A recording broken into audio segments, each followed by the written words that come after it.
Hi, my name is Mark Ball. I am here with you all at Google. I'm on a team actually called Team and Organization Development, and we get to work with team development all across the company, so it's super fun.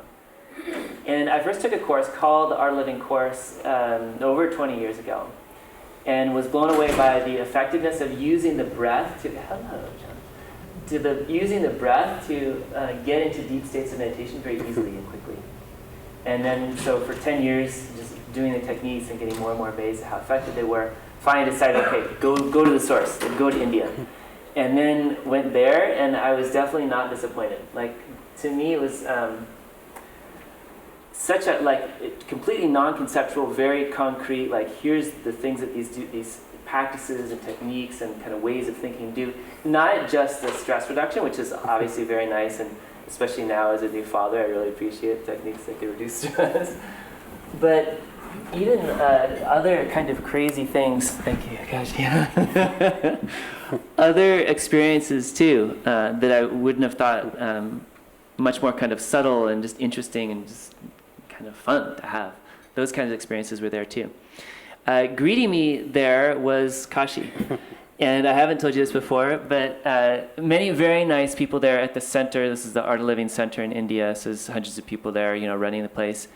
Everybody's very nice, but you alone were really genuine and genuinely kind of interested in who I was and what I was doing. And it was such a warm welcome coming from a different country to stay for a few months. It was a big deal for me.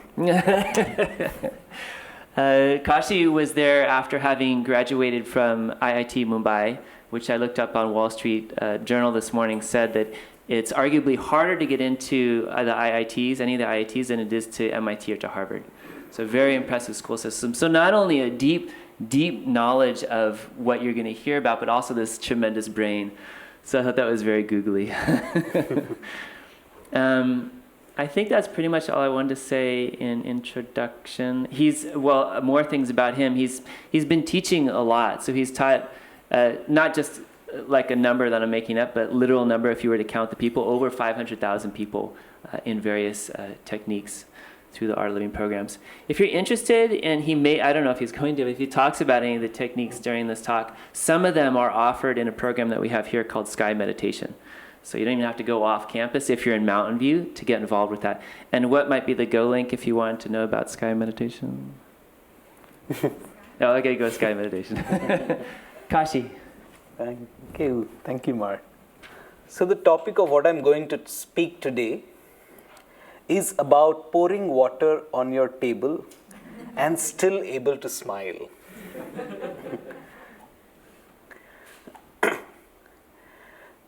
There are a lot of things that the universe throws at us, which transforms the way we think about the world, which affects the way we function. But each of us has an innate ability or innate capability of doing the reverse, of having an impact on the world rather than the universe having an impact on us. Through the ancient times, people thought about this, meditated on this. And all that knowledge, all that experience is available to us today as the Veda or the Vedic tradition. As I went through college, I experienced modern technology. But I had the good fortune of having been brought up in a family where the Vedic traditions were followed too. While I was in school, I didn't really appreciate it so much. I knew there was something to my background. But as I started looking at technology more, as I started learning about science more, I realized there are many things that are common. And like Mark said, after doing all that, when I started exploring inner technology or the science of the spirit, so to speak, started learning about myself, I realized there are so many things that we can really use. And that's what brought me on this journey. So the talk today is about my journey through the Vedic experience and how it was so relevant for me, very practical for me, what learnings we can take from this and how it can be useful to each one of us out here. Throughout this session, please feel free to interrupt me, ask questions at any time. I'm okay with that. Um, at any point of time, if my accent is too Indian and you don't understand something, please feel free to smile. I'll understand. So the word Veda itself comes from the root, Sanskrit root with, which means to know. We know our environment through various means, through the five senses: seeing, hearing, touching, feeling, tasting. There is so much input that happens to this nervous system.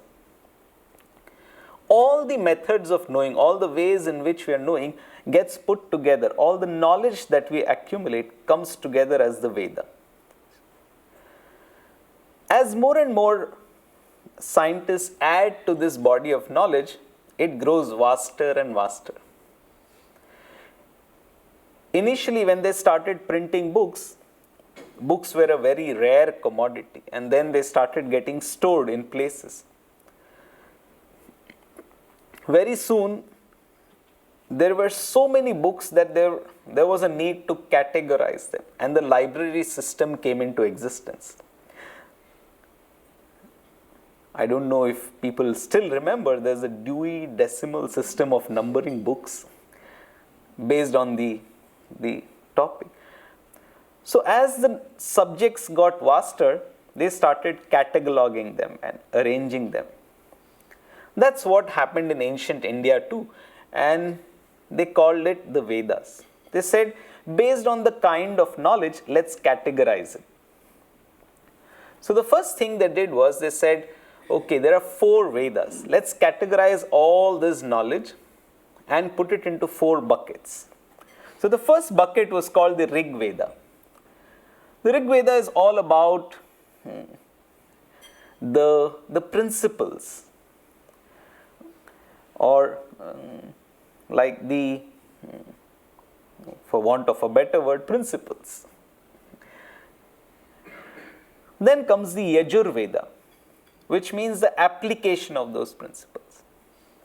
Then comes the Sama Veda, which has to do with the rhythm or the harmony or the beauty, the music.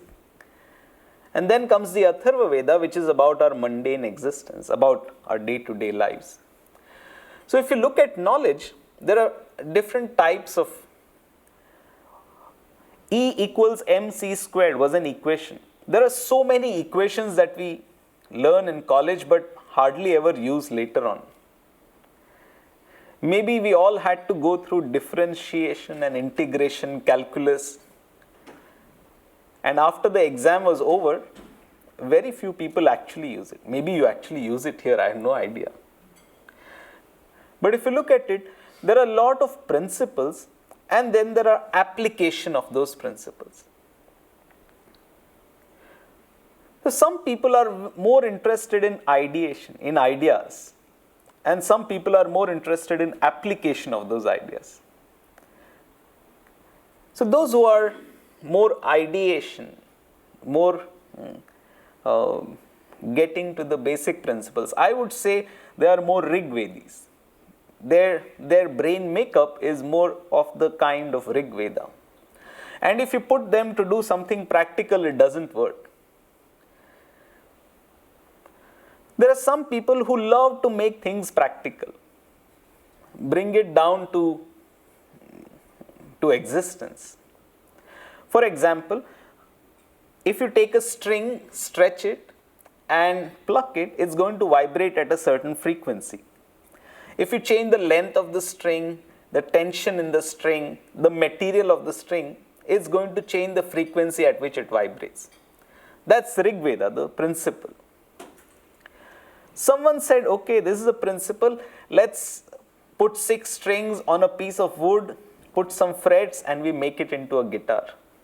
It's the same principle, but it's now come down into the form of a guitar. That's Yajur Veda. A person who does research on the stress and tension in the string has nothing to do with the guitar. And a person who makes the guitar, he just needs to know the equations. He's not worried about how it works. If I have a phone, most probably I would look at the features inside it. A person who is designing the phone would probably look at all the processes that go behind it. You give me a guitar, I can probably make sound. But if I have to create music, I need to know how to play it. So even if you have something very practical, unless we know how to create music, that's another level of knowing. I can appreciate good music, but to create that music needs another skill, and that skill is the Samaveda. How to create music, how to create harmony. When I say music, it doesn't mean just music, but how to use that practical knowledge and create harmony, make it beautiful. Different types of music affect us in different ways. If someone plays some tune, you probably want to stand up and dance. Some other music makes you feel, okay, I just want to close my eyes and relax.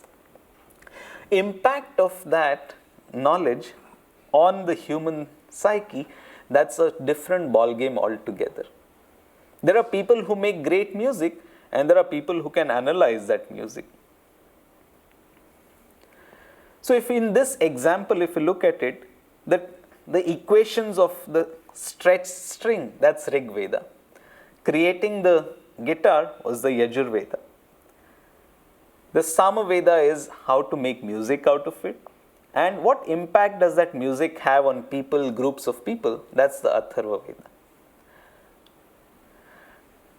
Each of us usually has one or a couple of these capabilities. Some of us are great at ideas, not good at implementing.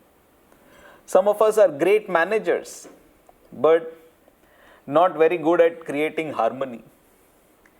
Some people can get groups of people together, make it all work. But if you have to do something practical, it doesn't work. And some people are at the front end, can look at the impact that this is going to have on people and make decisions according to that. So if you look at all these four aspects of knowing, it translates to how we live our life. Sometimes we have one of these Vedas in excess, others we don't have. And we wonder, why am I not progressing? What is it that I need to focus on? So if you look at these four Vedas, then it gives us a clue. Where can I put some attention? Where do I need to move ahead? Maybe you're great at harmonizing with people, but ideation might not be so good.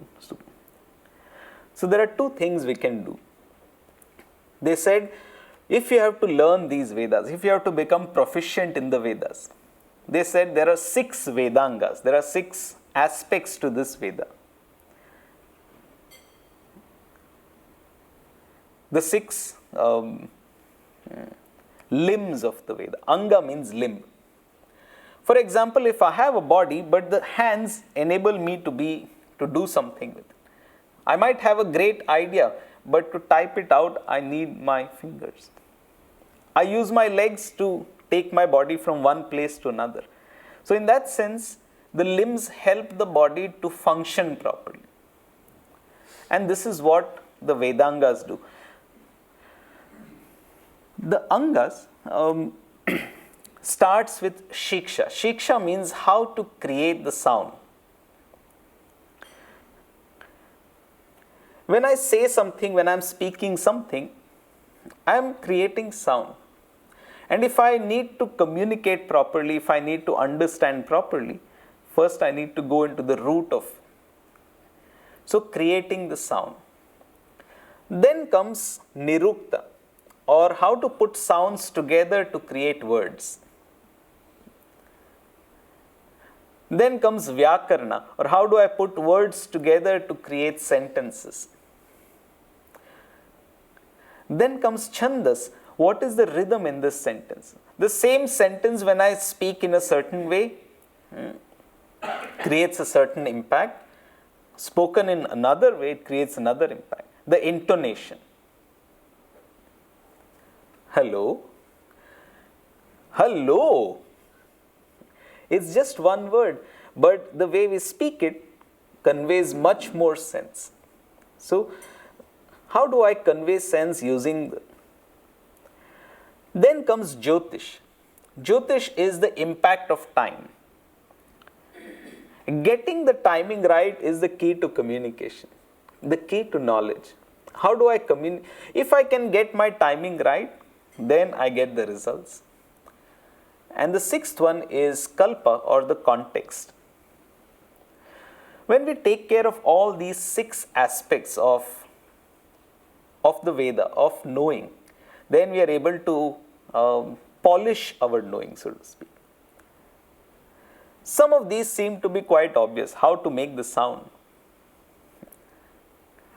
But there was a big science behind it. A lot of times fights begin with, but I told you. I thought I said something, someone else thought they heard something else, and that's where the misunderstanding starts. So this communication is the key to knowledge. And when we can look at all these aspects, that increases all these 4 aspects of knowing, which is the Rig Veda, Yajur Veda, Samaveda, Atharvaveda. Okay, there are all these things, but all of this seems to be very impractical to me. How do I do it? What is it that I can do to? So then they said there are 6 darshanas, 6 ways of seeing this, 6 ways of experiencing this.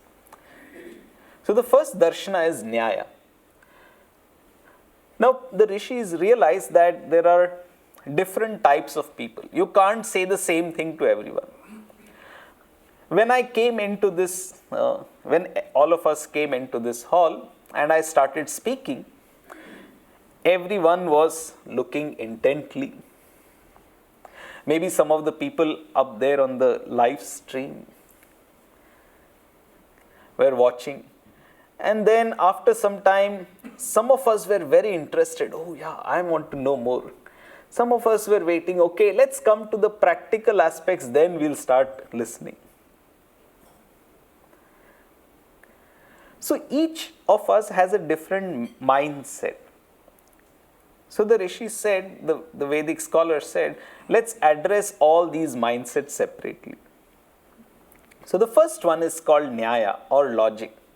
There are some people who are logical, who need a reason for everything. Someone comes and says, oh, this meditation is excellent. And the question is, okay, who says so? Where is the research? Where are the testimonials? I want proof. So some of our minds work on proof, logic, Nyaya. There is conversely another attitude which says, it doesn't matter what everyone is saying. I want to know for myself. Unless I experience it, it's going to be no use. That is Vaisheshika, Vishesha. Vishesha means special or knowing. So the first darshana is Nyaya, or logic, and the second is Vaisheshika, or personal experience. Now if you look at people around you, there are some people who need logic, some people who need to have testimonials, who need to have proof, and there are some people who base their life on experience. I want to know. If you talk to a Nyaya person in a Vaisheshika manner, a person who likes logic, and you tell them, no, you sit here and experience. He says, no, I'm not interested. And if a person is interested in Vaisheshika, in experience, and you throw numbers and facts and figures at them, they say, all this doesn't impress me. Show me the result. Nyaya and Vaisheshika. Then comes Yoga and Sankhya. Sankhya means counting, and Yoga means uniting. When we count, we are analyzing, or okay, there are 2 categories of people in this room, male and female. There are people with long hair, short hair, no hair.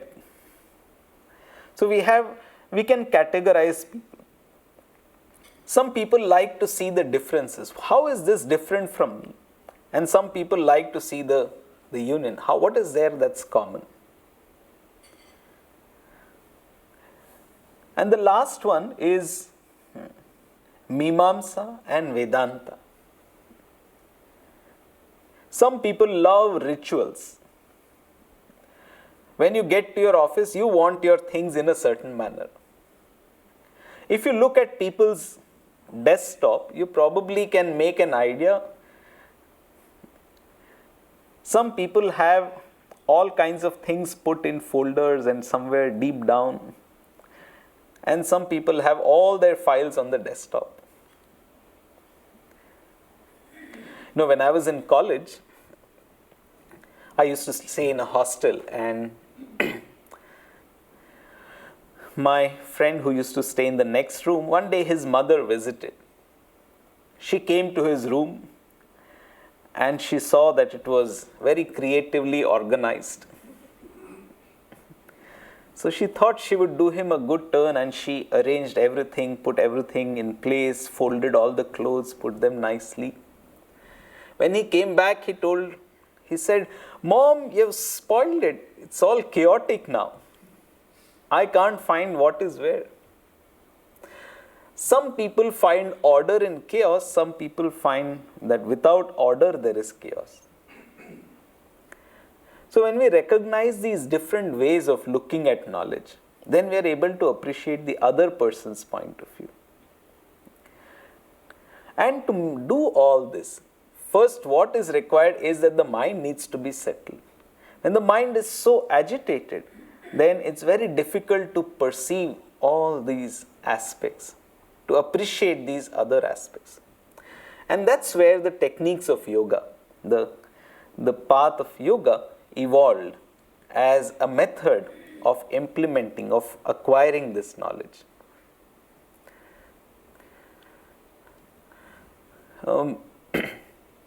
If we notice, the whole of our life, the quality of our life, depends in a certain way on the state of the mind.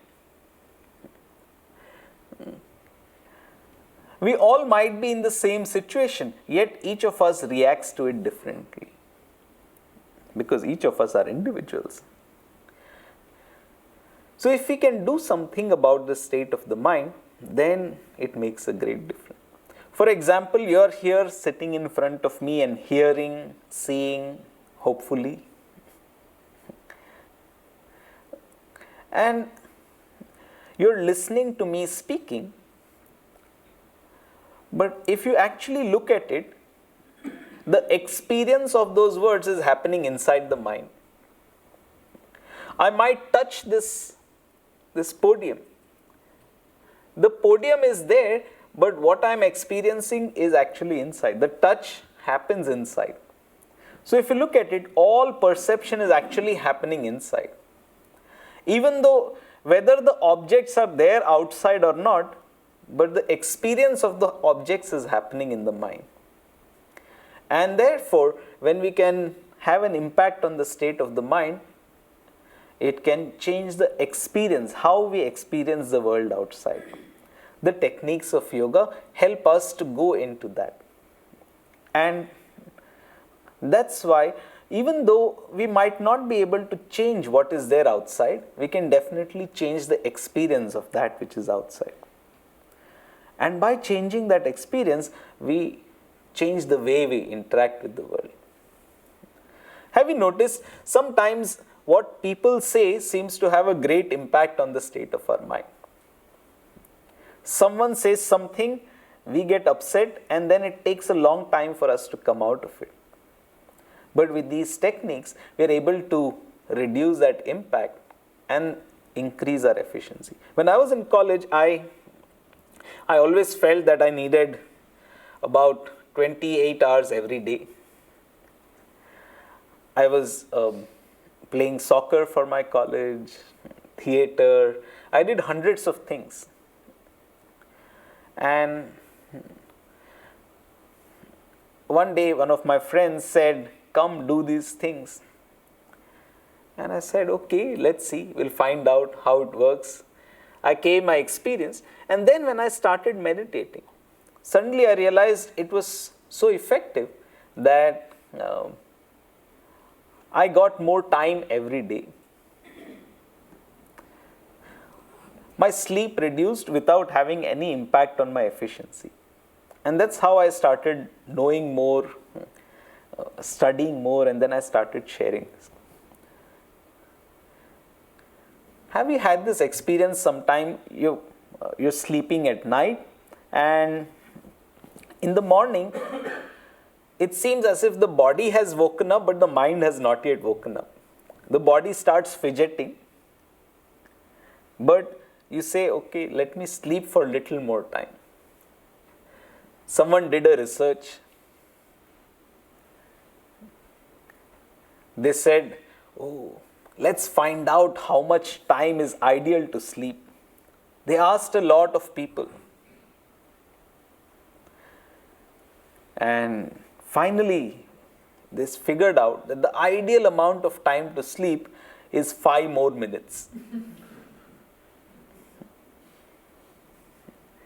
It doesn't matter how much you sleep.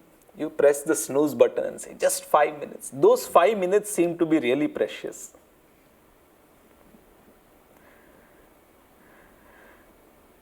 So, if you notice the kind of lifestyle that we are leading, maybe 50 years back, most of our work was physical in nature. But today, most of our work seems to be mental in nature. The amount of input that comes to our mind has increased with the internet, phones. There used to be a time when you would walk out of house and you were not contactable. You were free. But today, wherever you go, something follows you. What better place to say this than here? Somehow information, the amount of information that's there today, that's available for, and that goes into our nervous system has increased tremendously. But at the same time, the amount of physical activity that happens in the body, that seems to have reduced. And this imbalance creates an imbalance in our resting patterns, in a certain way, I would say. And that's where the techniques of meditation, which enable us to rest deeply, can make such a big impact on our system, that can help bring back this balance. And that really is Veda, the knowing. That enhances our knowing.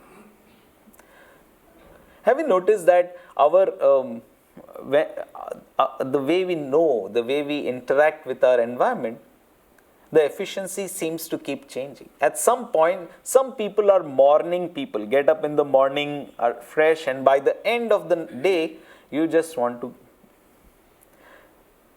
But there are conversely other people who are not morning people. Very difficult to get up in the morning, but late at night, you tell me how much to work, I can work.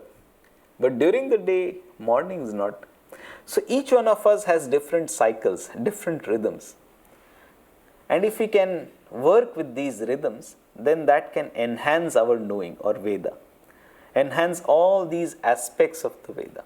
Whether it's the principles, the Rig Veda, whether it's the application, the Yajur Veda, whether it's the harmony or the music or the rhythm, which is the Sam Veda, or whether it's the mundane aspect of knowledge, knowing what to do, how to interact with people. All these aspects build up as we do all the meditation, all these practices. That's why I would say, if these practices might not have been so relevant 50 years ago, but with the increase in our information, it becomes all the more relevant in today's age.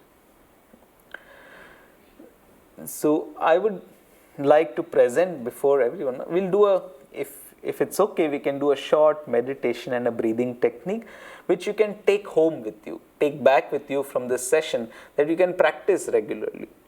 You know, any technique, when you practice a little bit more, it increases you're able to do it better. For example, we learned how to ride a bicycle when we were small, but the first time we sat on the bicycle, it probably felt as if not for me. But doing it a couple of times, slowly it became so natural that today we can ride one, if we ride one, without even thinking about it. So the rest of this session, I'm going to talk a little bit about techniques, some things that we can do to improve or enhance the state of how we feel, so that all these aspects of knowledge can blossom. So let's start with just shaking the hands wherever we are. If you're sitting too close to each other, and you can shift a little bit, make sure you have space around you.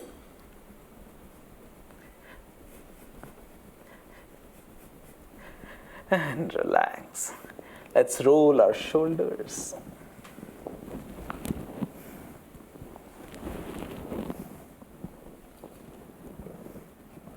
And in the opposite direction.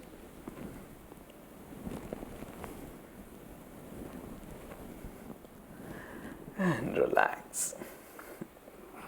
If you have space around you, you can take your arms to the sides. And pull the fingers towards yourself. Spread the fingers a little wider apart. Don't forget to breathe. Keep pulling the fingers towards yourself. Push away with the palm, as if you're trying to push the walls. If you look at me so seriously, I feel really afraid. And release. Bring the hands down. Interlock the hands together, the fingers together, and place them behind the head. Gently press the head forward with the hands. Push the head forward with the hands. With your head, push the hands back. Nothing is moving, you're just feeling the pressure. And as you breathe in, push the elbows back a little bit. Stay there and keep breathing. And gently release the hands, bring them down. With the right hand, press the right side of the head with your right hand or some hand. And gently press the head. With your neck, you're resisting that pressure.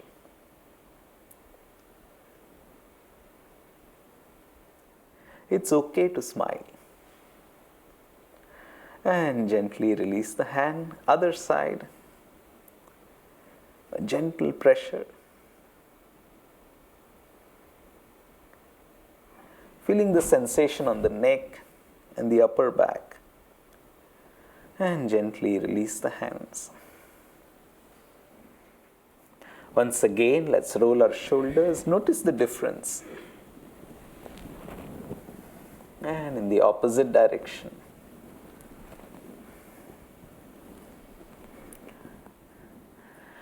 And relax. Gently bring the ears towards the shoulders.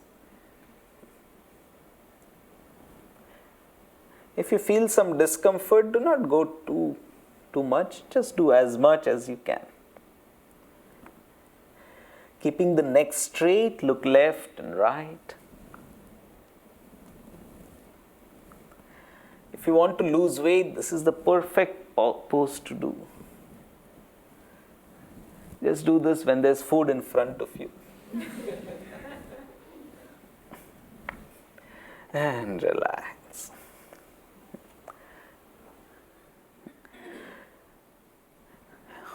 Interlock the hands in front of the chest. And this time, twist a little bit.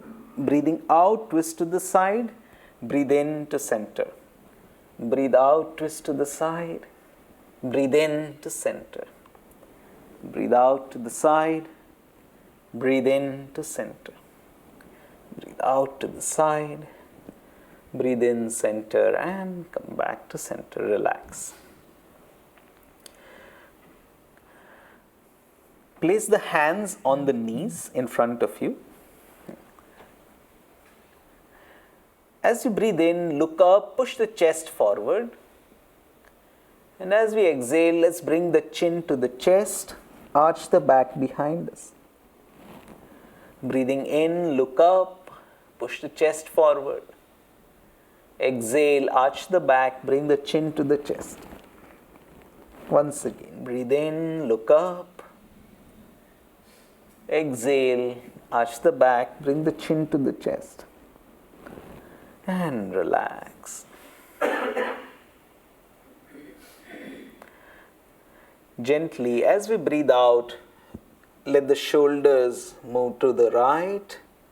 Breathe in to center. Breathe out, bend a little bit to the left.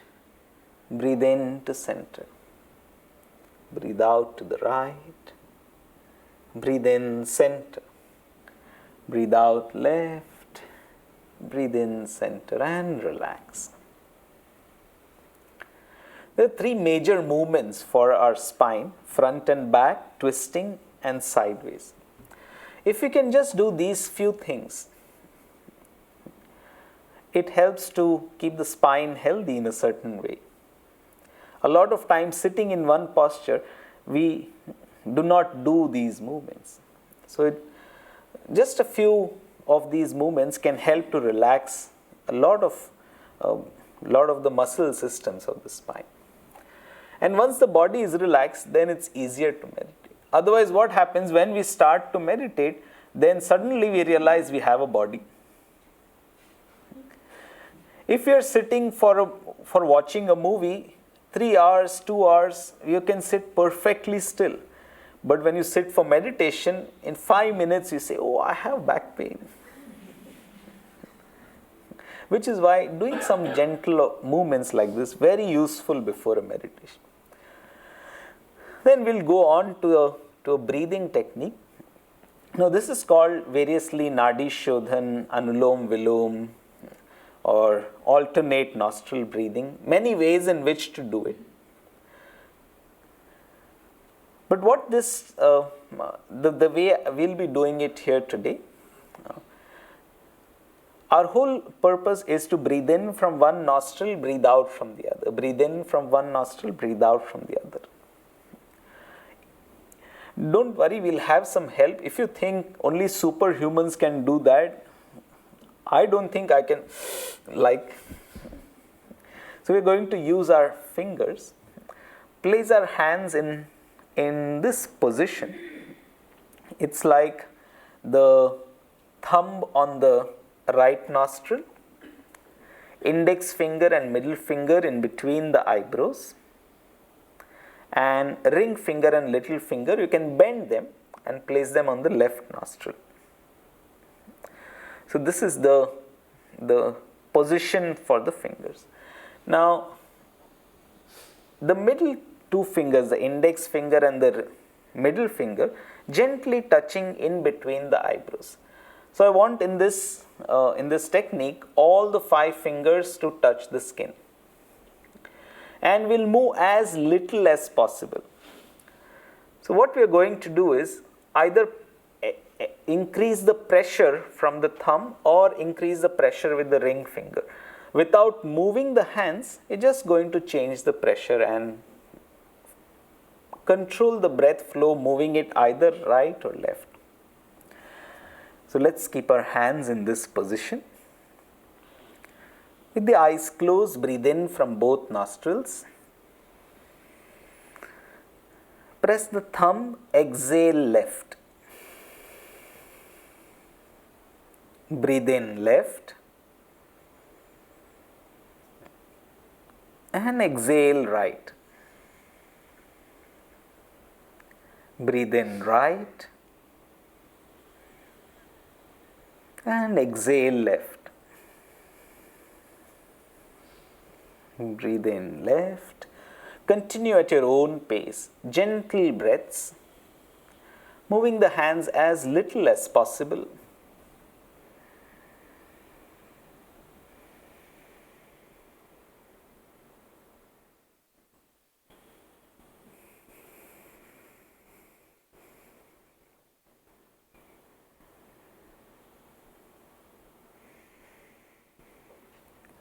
Four more breaths in this fashion, with all your attention on the breath.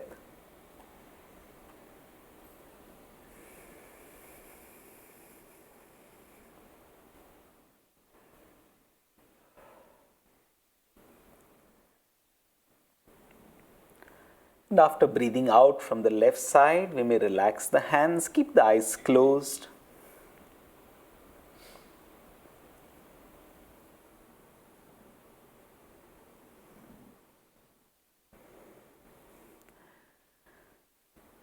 Keeping the eyes closed, let's bring our hands onto the laps, palms facing upwards.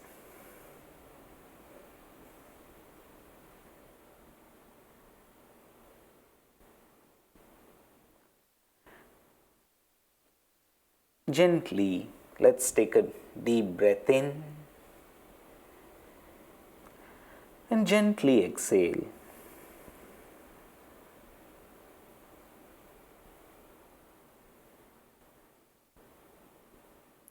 Let's take the attention to all the sounds around us, keeping the eyes closed.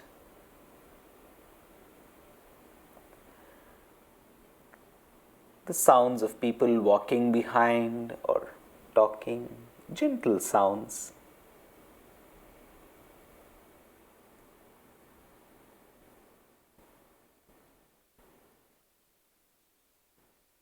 Breathing in once again.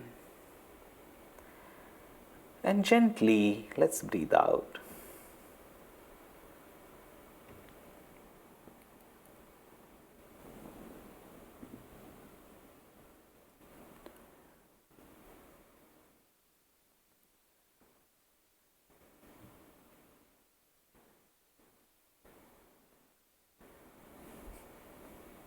Allow the breath to go in and out all by itself.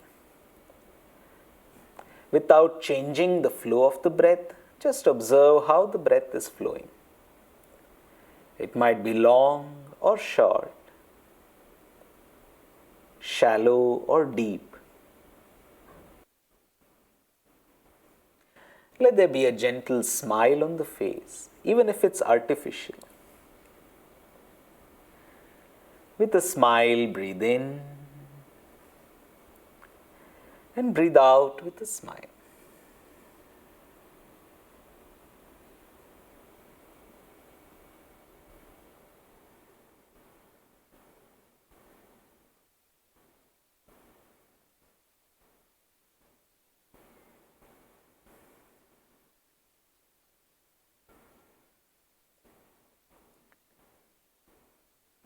For a few minutes, for a few seconds, let's keep our body as still as possible. The feet are still, the legs, knees and thighs.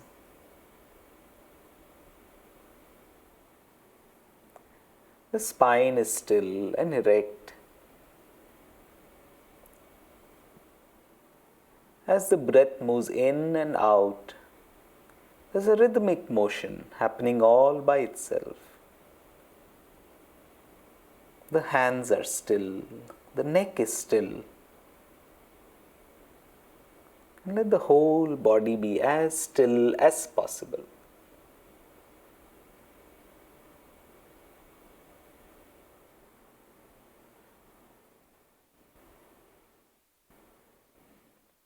You might experience a little discomfort. Just for the next few seconds, let's be with that.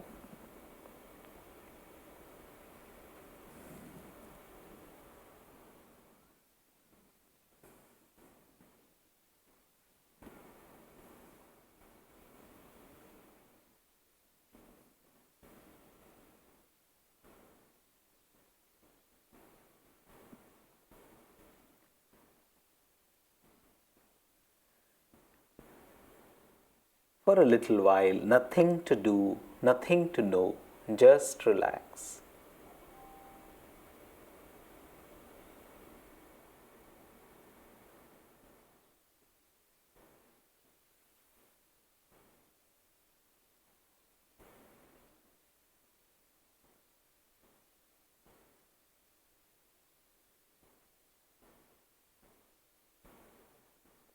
Let go of all your efforts and relax.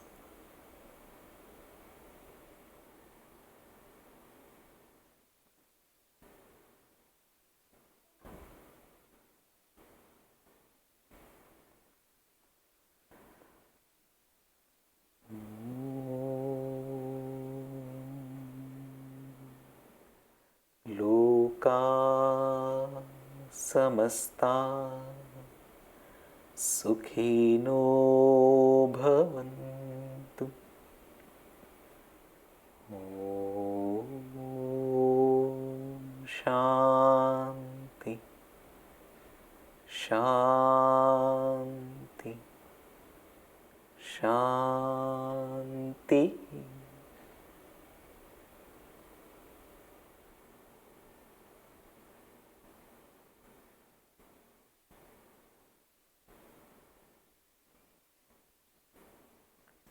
Gently, let's take another deep breath in and slowly exhale.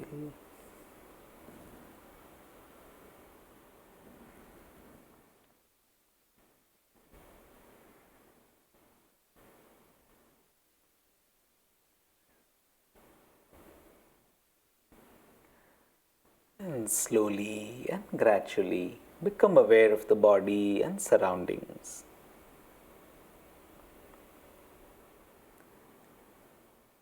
Whenever we feel like it, at our own pace, we may open our eyes. Take your own time, there's no hurry.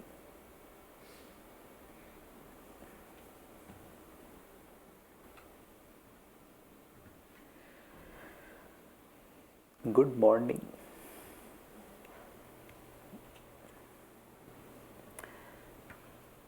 It just took a few minutes. Yet after all that talk, just a few minutes of eyes closed felt so relaxing. And this is the power of our own mind.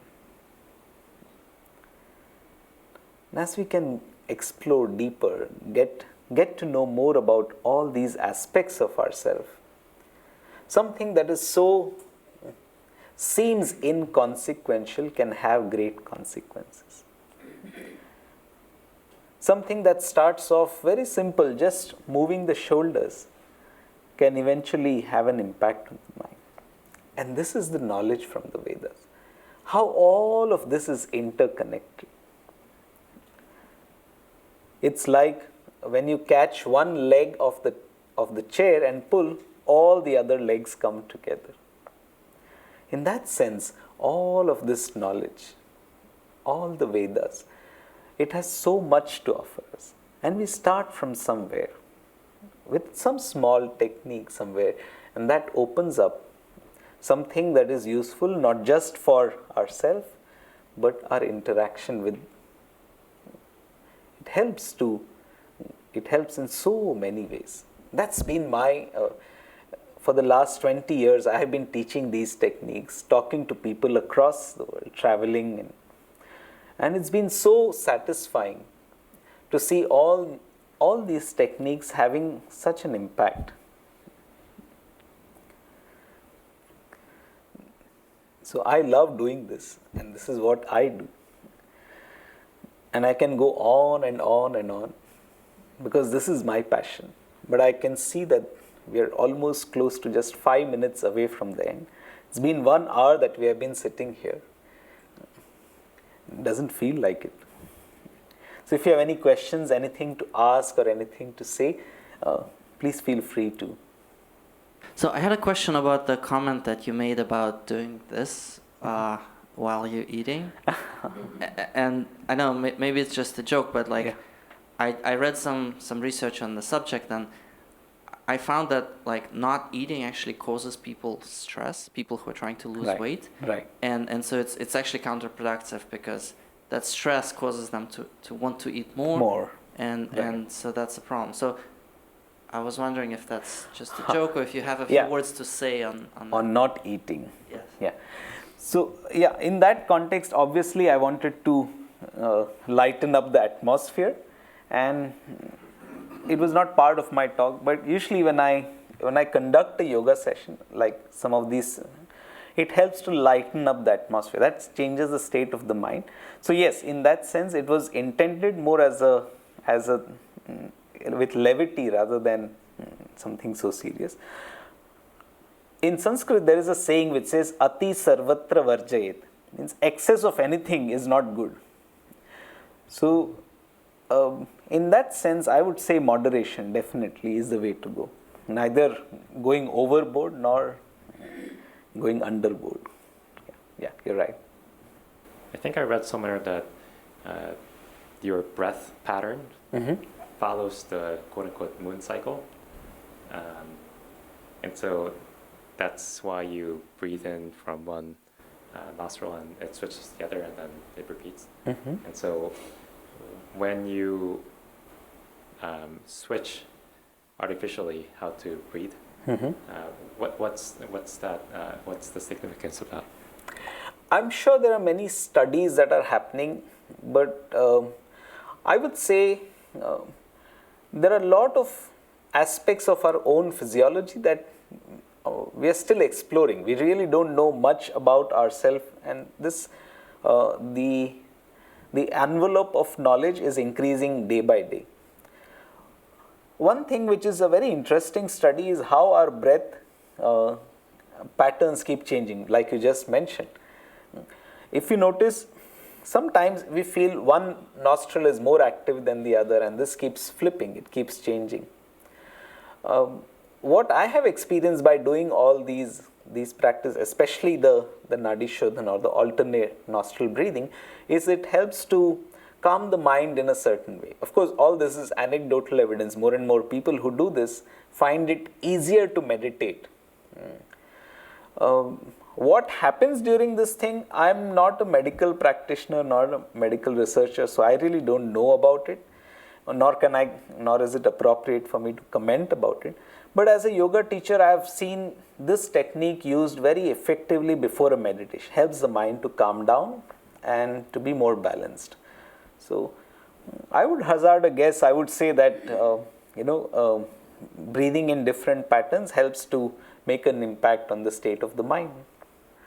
Usually some of the questions that I get asked is after this, it's easy to come and sit here and meditate when you're giving instructions, but how do I do it on my own? Usually when I sit on my own, mind goes here and there. So one takeaway, was that a question? So that's why in this session, one takeaway that I thought we could put together is we actually created an Android app where we have all these instructions and you can have a meditation timer, so to speak. So it helps you to meditate and track your meditation. And that's what you see out there, which says Android Sattva Meditation Timer. So this is called the Sattva Meditation Timer. It helps to, so there are some instructions there and you can use the app and do your meditation by yourself with the instructions. So that's a good time to do it is before breakfast, before lunch, before dinner, when the stomach is not full. Usually if the stomach is full and you close your eyes, it's a very potent combination. So it's a good idea to do this, even if you do it for about a few minutes, 5 or 10 minutes regularly, every day, it can make a big difference. Meditation, I would say, is not a quick fix. It's not that, okay, I want to have higher efficiency today, so let me meditate today. There's no point digging the well when the house is on fire. But if you dig your well and keep it ready, then even if there is a fire, you have the means to put it out. And that really is what meditation is all about. It's more a preventive rather than a cure.